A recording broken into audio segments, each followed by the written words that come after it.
Now, Rock Talk with Mitch Lafon. On 3, 2, 1, welcome to Rock Talk with Mitch Lafon. Joining me on the phone is, of course, co-host Alan Niven, and we are joined by, and I'll say this in French, Cherie Currie, the one and only Cherie Currie.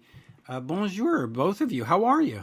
Terrific. Thanks so much, Mitch and Alan. Very nice to talk to you both. Yes, so I do good want to talk with you too. See, I'm so excited. This is my 5th interview today. I'm so cranked up by now. But I just wanted to say the new video that you've put out with Suzi Quatro and Nick Gilder, this lockdown version of Roxy Roller from Boulevards of Splendor. Terrific video. Just talk to me a little bit about that. Well, with my album Boulevards of Splendor being released, which was really such a surprise, it had been, sitting on a shelf for a decade. We were talking about everybody was doing these quarantine videos, and Roxy Roller was the first one to come to mind for me. And my son and I just sat down in front of the camera, and he plugged direct into his system. So I just sang to, an acoustic electric.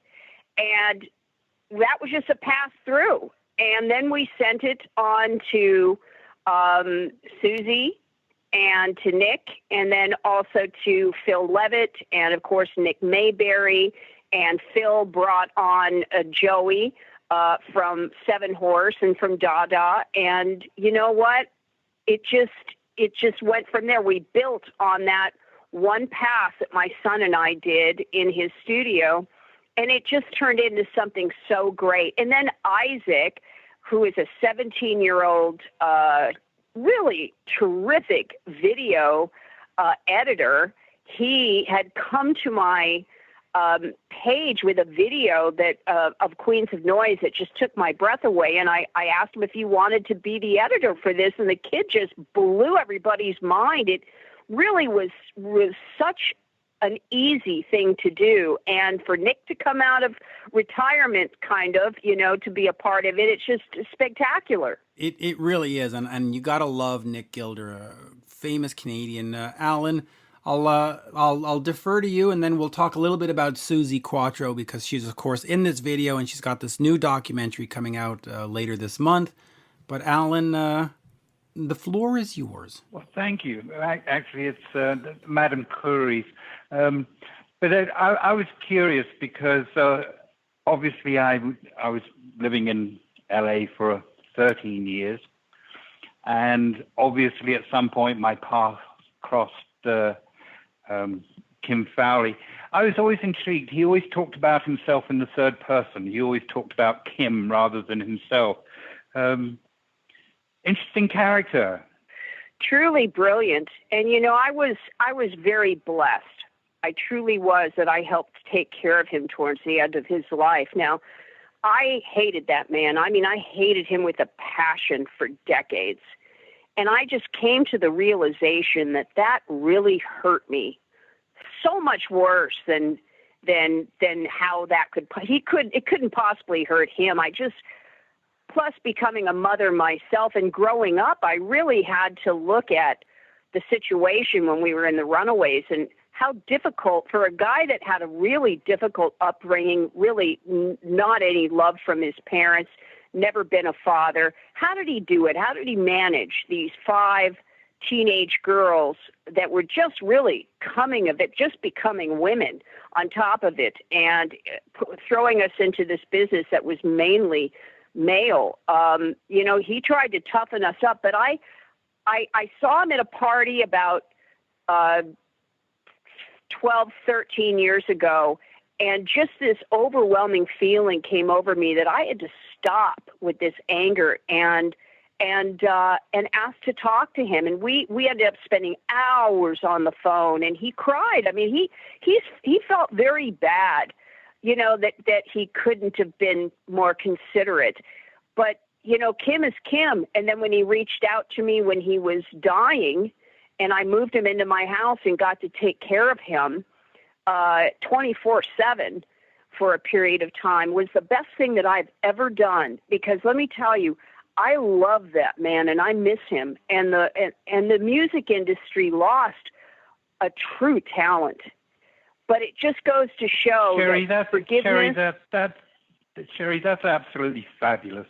I love hearing that, and I love the fact that you have that clear comprehension that anger that we carry hurts us, not the people we're angry with. Oh, but that's fabulous to hear that. Well, you know what? Had I not done that, I would not be the person I am today. And I mean, it was a true gift. And to love and miss someone that I had hated for so many years, and to really, I mean, you have to look at all sides of a situation. You just you can't walk around life with these blinders on. And guess what? We all make mistakes. We're human beings, for crying out loud. You know, I miss him. I'm Cherie, actually tearing up. I really miss him. Do you do counseling, Cherie? Do you do counseling? I used to. I was a counselor for drug addicted teens back in the 80s, which was part of my recovery. But one thing I do know in my heart, and I think that comes from age, and it comes from being an observer more than just a mouth, is that there's always different sides to every story. It isn't black and white. You know, even like today with the riots and the police being put down so much. I mean, you know what? I would advocate for, you know, these police officers to be able to get some help, you know, PTSD. I mean, you know, when you have to live in fear all the time. I mean, you get up and you approach a car.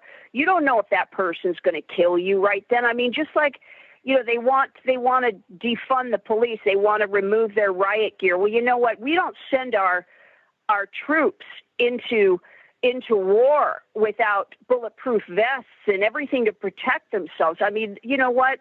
None of us can understand what these policemen deal with on a daily basis. I mean, it's so easy to judge.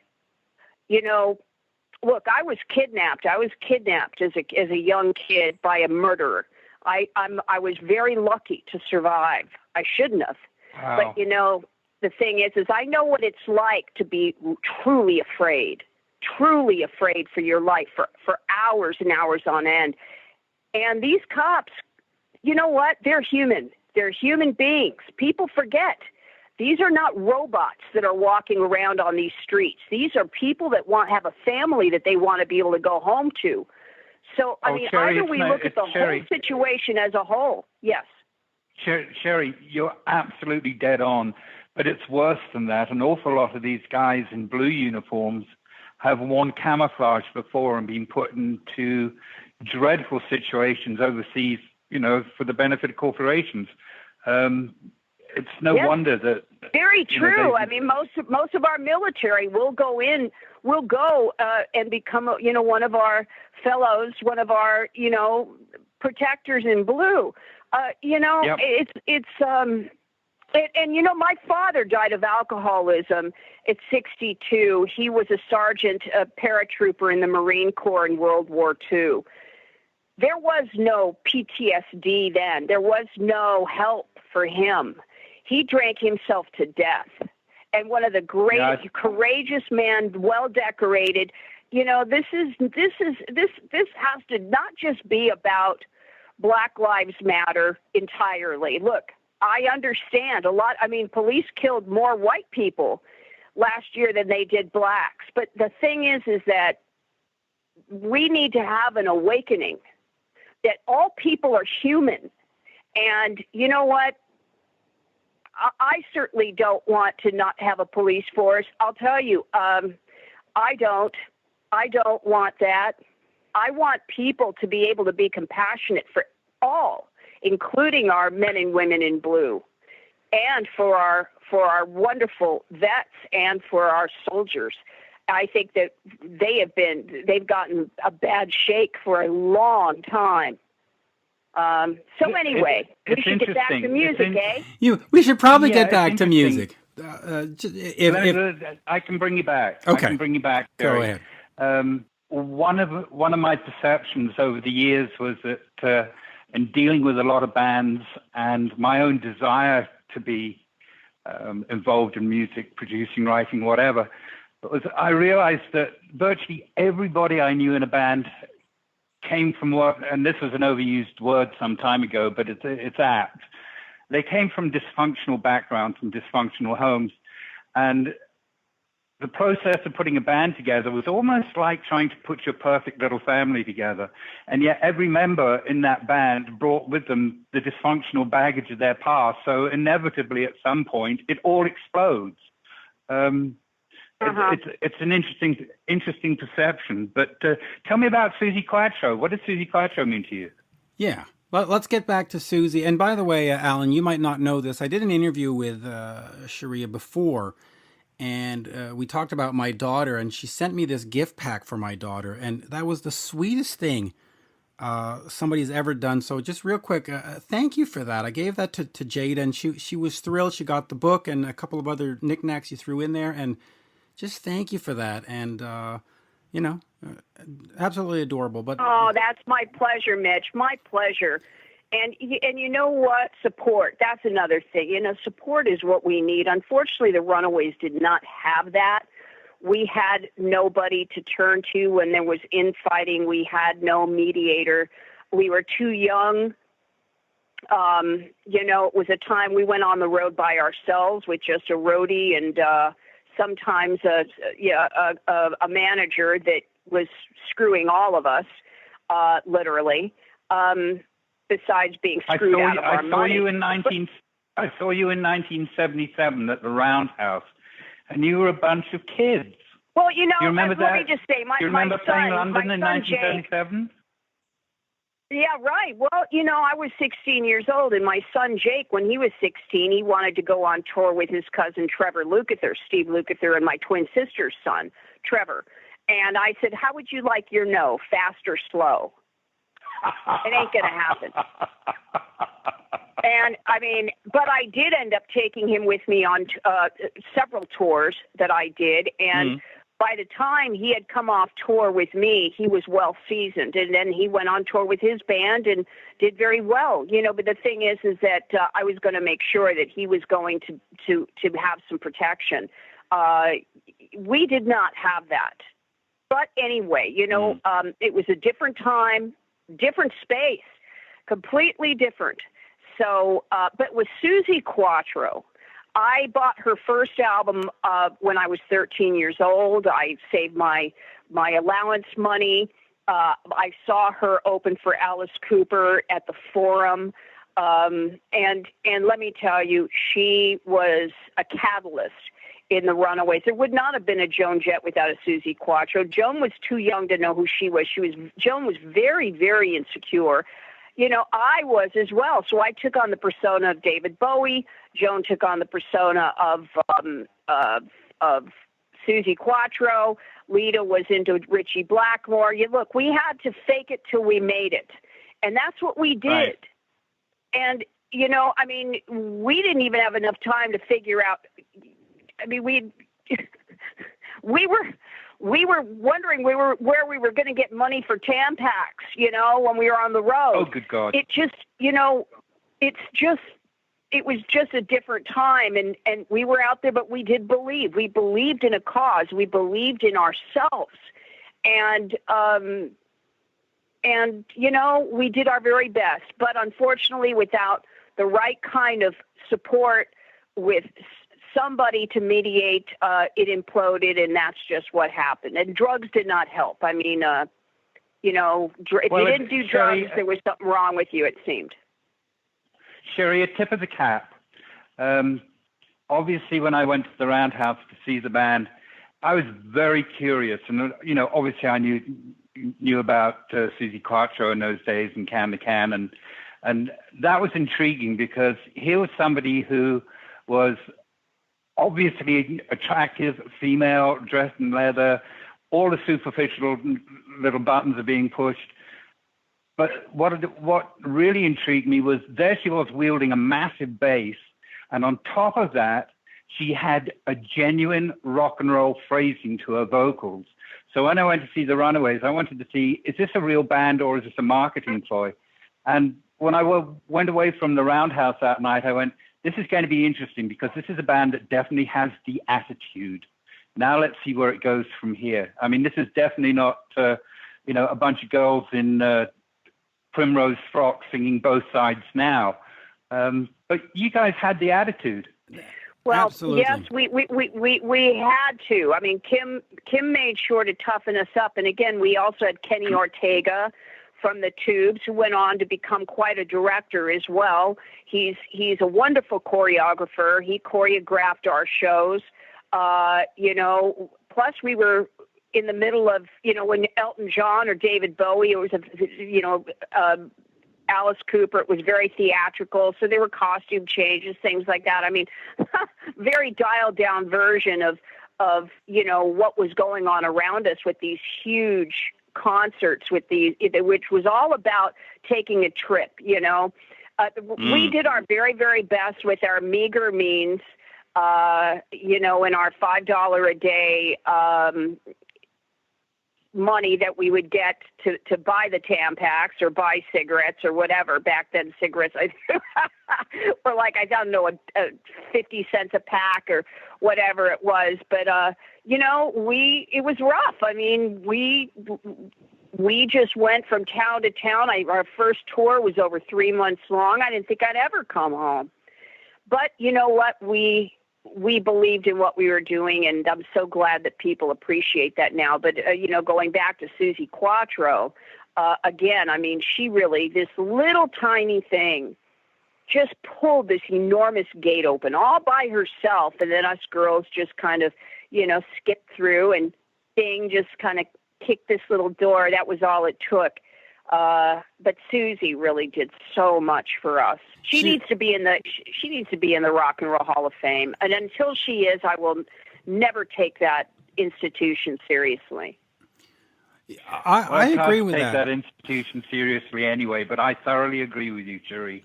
Yeah, and so let me get over to the interview with Suzi Q. Cherie. Absolute pleasure again.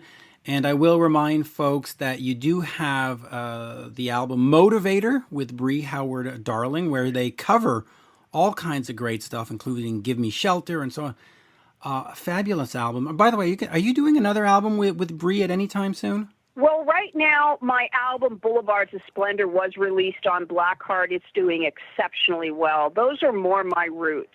Okay. That was the album that I went and toured on in 2013, 14, 15, and 16, hoping to kind of push Blackheart's hand a little bit to get them to release that record, but it didn't come out till now. But you know what? It's just getting great reviews, so I'm definitely going to tour on that album. That is for sure. I have to do it because that album is spectacular. It really is. And on that, here is Suzi Q. On 3, 2, 1. We are speaking with Suzi Quatro. The new documentary is Suzi Q.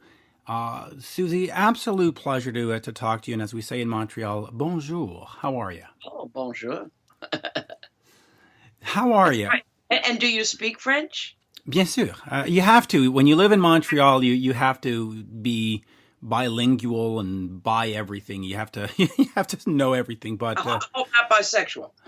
Well, you don't have to be. No, but it helps. Okay. I guess it could. I don't know. I'm happily married for over 20 years, so I haven't gone down that road yet. But yeah.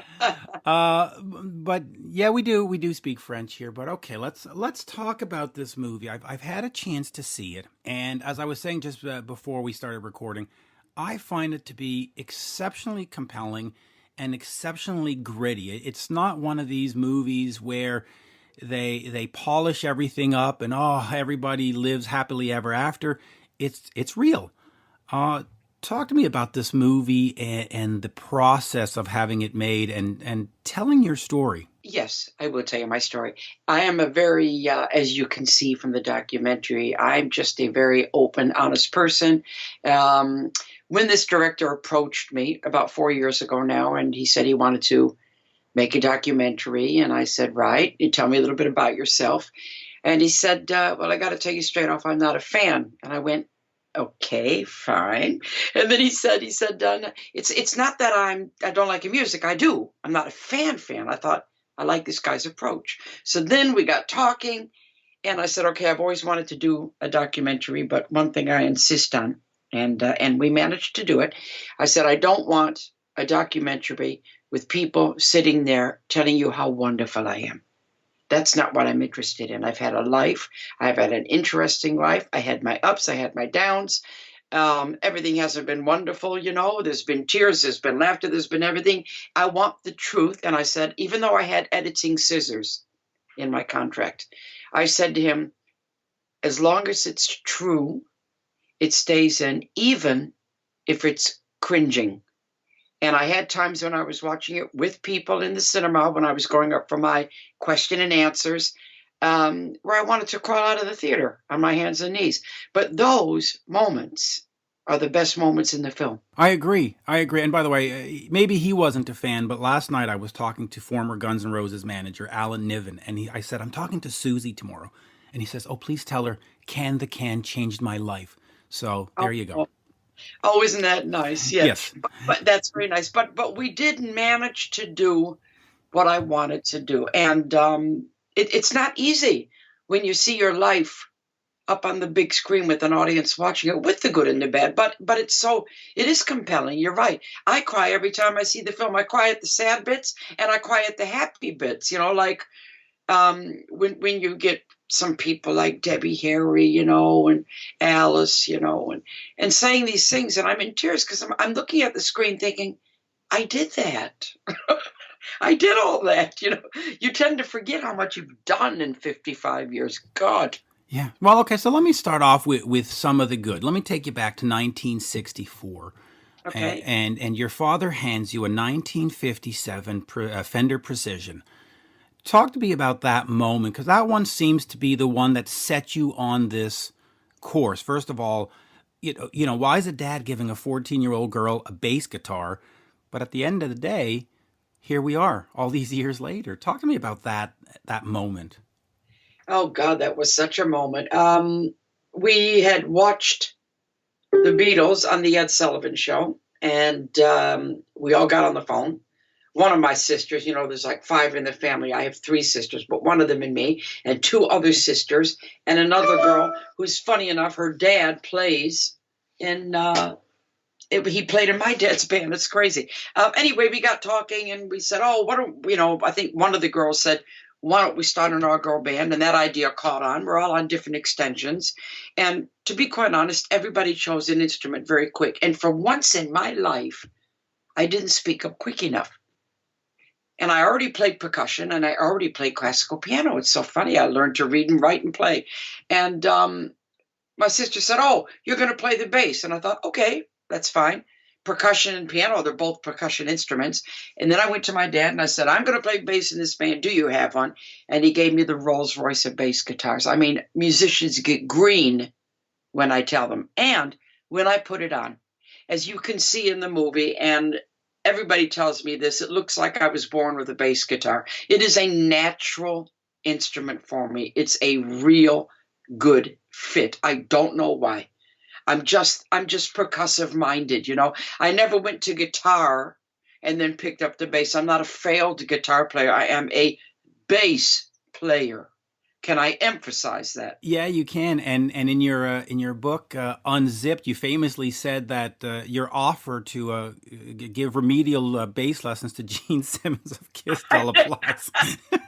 He didn't laugh when I said that, but I thought it was very amusing. Well, listen, I'm a huge Kiss fan, and my desktop here has a picture of Kiss staring back at me, so I find that absolutely adorable. Okay, so talk to me about then the beginning with your sisters and with the family members in a band, because you've always sort of had a family unit thing going on in your groups. Eventually you have your husband in the band. You have, there's always been this sort of, the band is home in a sense. Talk to me about starting off with the sisters. Yes, you're right. You're right about that. A lot of people ask me about that. It just was a natural progression because I come from a musical family anyway. My father plays, my brother plays. We all 5 kids learned various instruments. It's not anything to brag about being a multi-instrumentalist in this family because we all learned. And it just felt natural because I'd spent my life watching my dad play. My brother played with my dad. Then I got to play bongos with my dad. Then we started the band. One sister was in, then another sister was in. And and it was just the way it is. It was always my life. Music was always my life. And then when I came to England, I fell in love with my guitar player who I let join the band. I hired him, and I did the last album, No Control, written and produced with my son. My son had a problem with it, with No Control, for just at the beginning. He said, this is strange, this is strange. I'm in the studio with Suzi Quatro, and I said, yeah. And he called me up. We had a real problem with it. And I said, well, I don't. I said, you're just not used to the family dynamics here. Get used to it. Yeah. Yeah, and he got used to it. A few years ago, you released the book Unzipped. For those of you, or for those who've read the book and haven't seen the movie, how is it different? It's not a retelling of this autobiography, I would imagine. So what is the difference between the two visions of Suzi Quatro, between the movie and the book? Well, because of the nature of a documentary, you get a lot of other people giving their opinions of you, giving their vision of you. And then you get the rounded view, how the audience sees you, how your peers see you, and how you see yourself. The story kind of tells itself. When you're doing an autobiography, it's you going internal and remembering everything. So it's a different approach. And I'm now working, by the way, on the movie of my life. We're just doing the script as I speak. This documentary is called Such a Storm, that I've signed to do a movie, which is just brilliant. And that will, of course, be different again, because then you'll be a little bit Hollywood, But the documentary, I want it to be the truth. Same as my book. Same as the book, and it comes out great. So, all right, let's go back to the early days, the late 60s, early 70s. Here you are, a sort of punk or proto-punk girl playing the bass guitar, singing, being out front. How difficult was it for you at that time to get noticed and to get ahead? I mean, we've got the Mick Jaggers and the Robert Plants and the Ozzy Osbournes and all these, very powerful male-fronted bands. Was it more challenging to be a strong female presence, or, did the record companies just sort of look at you and go, she's a cute girl? What was the attitude?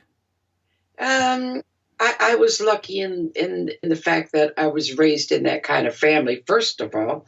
And my dad always instilled in me, it seemed to go in me more than the others. He instilled in me the absolute surety that I do what I do and gender doesn't matter. I don't actually do gender. I never have.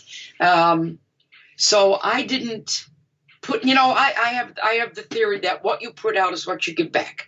That's how I feel about life. So I put out, hey, I'm confident. I'm a bass player. This is what I do. Respect me. And they did. I did not find it difficult. I think it says in the documentary, I got fed up waiting. I didn't get fed up waiting. And I didn't even mind if it was all girls in the band. I never really cared like some of the other girls did. I just wanted to make it. And I always was waiting, to be honest, for the tap on the shoulder. I always was waiting for it. And it eventually came. It came twice in 1 week. One from Elektra, one from Mickey Mouse. I could have stayed in New York. Did I think I went away from your question.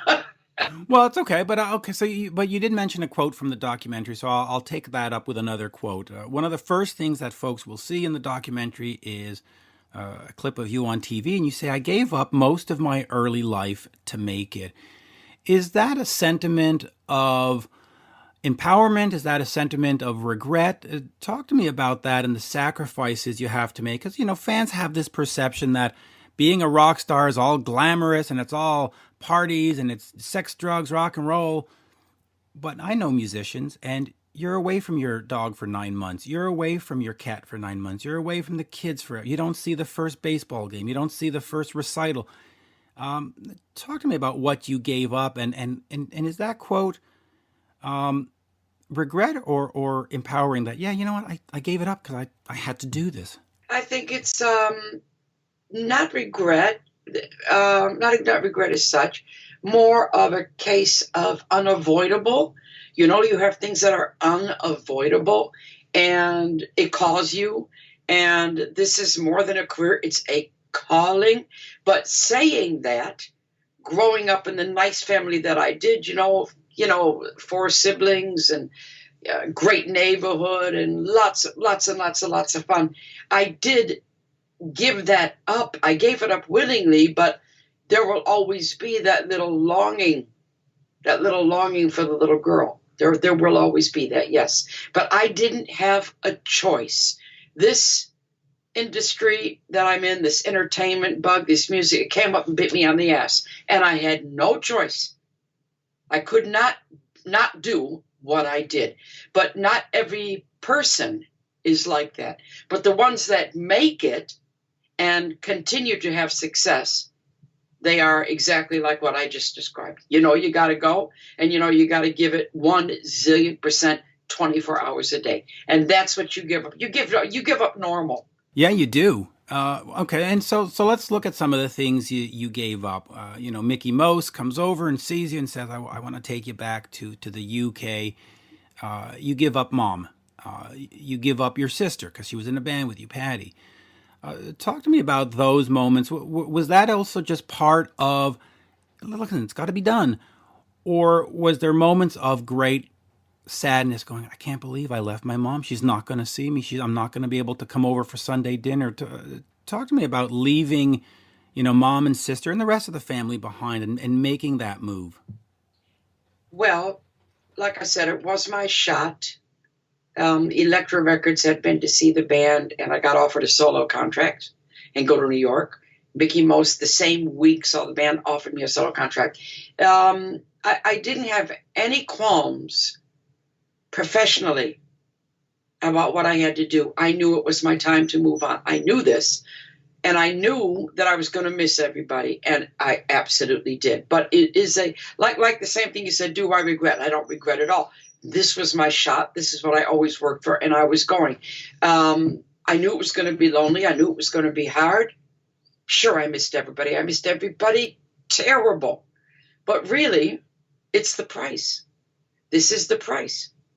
The cost of fame. They talk about it. There is a price. Oh, there absolutely is. You lose your privacy. You lose everything. So Mickey Most comes out and sees you. Now, Detroit at the time, we have Bob Seger, Ted Nugent, Alice Cooper, Grand Funk. Kiss is making their way there, even if they're not from Detroit. What was it about you that he saw that he said, I got to have her? Talk to me a little bit, be a little, sell yourself if you want, but what was it? Were you just that good? Were you just that cute? Were you just, not to be disparaging, you know what I mean? But what was it that he saw that he just goes, I have to have her? I will use the word that Mickey always used for me from the whole time he was alive. He always said, what you are is unique. You are a one-off. I never saw anybody before like you, and I've never seen anybody since like you. That's how Mickey put it. I was kind of a little bit of a backseat in Cradle, which was the band Mickey saw. We had brought my little sister in. She was more lead singing instead of me doing everything, which I did in the Pleasure Seekers. I sang 99.9% of the songs. I was the front person, the whole thing. We went a little bit heavier and brought my little sister in. She was younger. She had more of that vibe, And I just went up and did 2 songs. I did one I wrote called Brain Confusion, and then I went into Jailhouse Rock, sang lead and played the bass, went back, and Mickey said, it's you. It's you. Look at you. Boom. He said, I stuck out like a sore thumb. A very good sore thumb. Let me talk about, I see that Toby was your representative for a while. That's good. In America, Toby was my press agent for quite some time. Oh, I love Toby. Let me just quickly move over because the career is going, the albums are coming out, Can, everything is going well. You're charting, and then you decide, okay, I'm going to go do some television, and of course, the famous one is Happy Days. Talk to me about moving into television and eventually radio hosting, and was that just sort of expanding the empire? Was it like, I'm tired of rock and roll, I'm going to go into acting? And talk to me about some of the pleasures of making that change, but also some of the difficulties it brought to you. I was never, ever, even to this day, tired of rock and roll. It's my heart and soul. It's what I do. I do it in my sleep. I do it naturally. You know, I stand the way I stand. I sound the way I sound. I look the way I look, just because that's me. But I never, ever thought that that's all I would do in this profession. I like to explain it by saying I'm an artiste, which I am. You know, you just caught me in the middle of, I'm writing songs for the next album right now. And I always knew I could act. I always loved musicals, always liked drama. I always liked to talk on the radio. And apparently I have a great radio voice, I've always been told. So when these opportunities presented themselves to me, if I thought I could do it and do it well, I would say yes. I knew I could act from way back when. I probably would have gone into that if I hadn't gone into rock and roll. I would have been an actress. So when Gary Marshall comes to you then after the Happy Day stuff and says, hey, we're going to spin this off and give you your own show, why don't you jump on it? Why do you say, hey, you know what? Yeah, no, it's not for me? Because I didn't want to be typecast, you know? I mean, I'm Suzi Quatro. That's enough of a typecast, you know?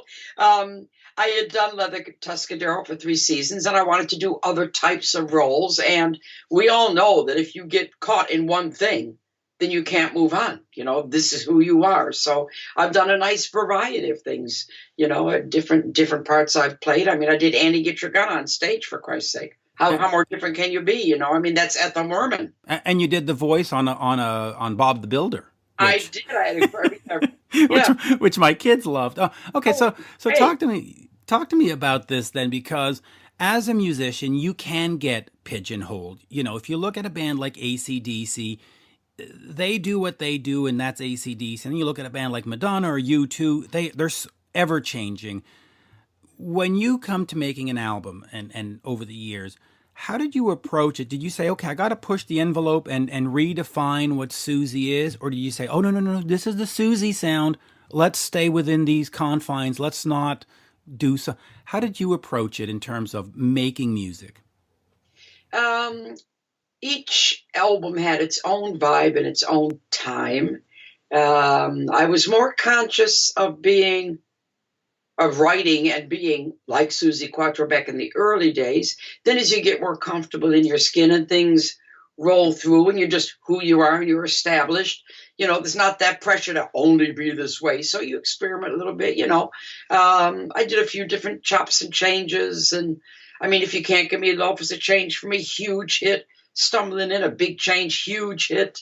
And then when you're getting a little bit later on, I did Back to the Drive, which was autobiographical because it came right after my Unzipped book. I did the one with Andy Scott and Don Powell, Quatro, Scott and Powell. That was a collaboration. I did In the Spotlight with Mike Chapman. And the last album I did with written and produced with my son, called No Control, which was probably the finest album of my career, rave reviews around the world. And on that one, I didn't push anything. I just said to my son, this has to be organic. I don't want to push a song in any direction. What comes, what comes. So I've gotten to that stage now where I'm not conscious of trying to be Suzi Quatro anymore. I just am her, if that makes sense. Well, yeah, of course. Just like Vincent Furnier is Alice Cooper. Sure. Talk to me a little bit about the importance of making new music, because listen, you could easily go out on tour and say, Suzi's coming to town, you put your name up on the marquee, and fans would come and they'd want to hear Can and they'd want to hear the other songs. And you could get away with 15 minutes, 15 songs, 75 minutes, merci, bonsoir. Why bother going through the process of writing new music and the expense and sending files back and forth and getting this guy? Why is it important to stay creative? Oh my God, if I couldn't create, I would die. It's the most important word. I have to entertain, I have to communicate, and I have to create. I'm not done. I am never, ever short of ideas for songs. I still have so much more to say. I would never rest on my laurels. Oh my God, never, never, never. And in fact, every time I go on stage, I never go out there thinking, hey, they're going to love me tonight. I've never done that once in my life. And I'm 55 years in the business. God knows how many shows. My attitude is, I hope they like me tonight. Well, they should. But okay, so what makes a song or an album successful for you now? Because, in 1972, 1973, it's the chart success. If you're not on Billboard, if you're not on whatever Melody Maker, whatever they was, people are like, oh, well, it's not successful. But now there's got to be a different motivation. It can't be, oh, I'm not on the top 10. Oh, well, this is what keeps it compelling for you now in terms of what is a successful album and a successful song? Well, I would call, like I said, my current album, No Control. That's just so close to my heart. In all my career, I never had such saturation press, and I've never read reviews like this in my life. That's so satisfying for the soul. The reviews were just beyond. Each song was dissected, praised for what it was, because there was a lot of variety on the album, but they all sounded like me. I had many journalists quoting my lyrics back to me. Now, if that is not a success, what is? Well, that's true. That's very true. Okay, so let me ask you this: in terms of success, Mike Chapman, he's a songwriter, producer, and to me, and correct me if I'm wrong, he played a huge part in your career, producing a lot of the records, helping you write some songs. What does Mike Chapman mean to you? And of course, he's worked with, for folks who might not know, Blondie, The Knack, The Arrows, and God rest the soul of Alan Merrill, who's recently passed away. Yes. Sorry, I was friends with Alan. We used to email each other, and that news is still a bit hard to digest for me. But what did he mean to you? Because he really has worked with a lot of people. He's, Huey Lewis and News, Heart and Soul, Mickey, Tony Basil's Mickey.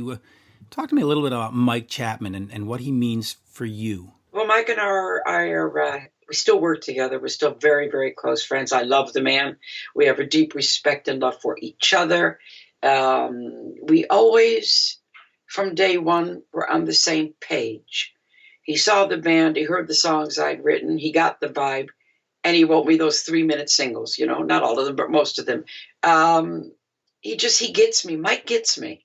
That's the only way I can explain it. He gets me, and he knows how to get it on record. And he would always just push me that little bit harder when I was doing my vocals, And he's great, Mike. He's a talented man. He's a lovely man.